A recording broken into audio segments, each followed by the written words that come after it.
Ghost Cruise cantala.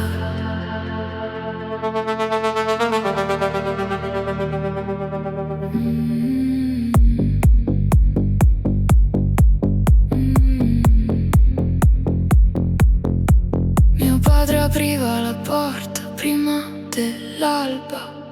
Poche monete, il nome sempre pulito. Diceva un uomo si misura dalla parola, non dal denaro che nasconde nel vestito. Una sera entrarono parlando di protezione, con sorrisi freddi e promesse senza cuore.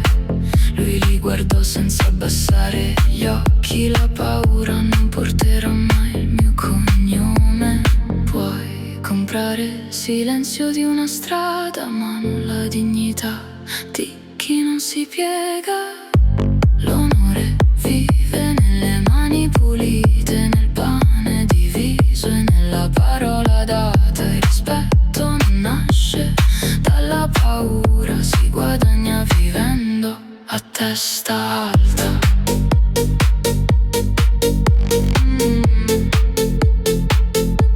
A testa alta.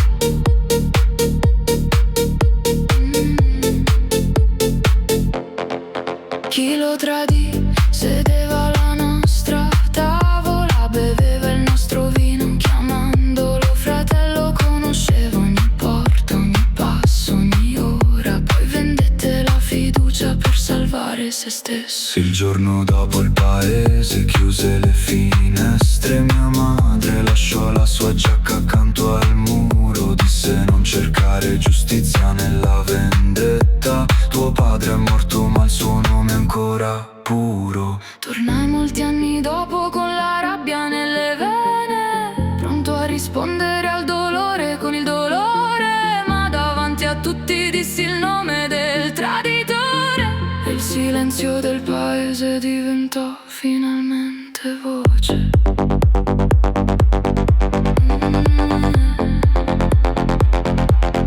Lente voce.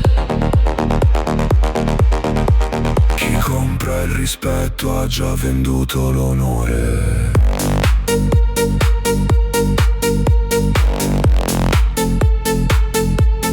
Mente voce.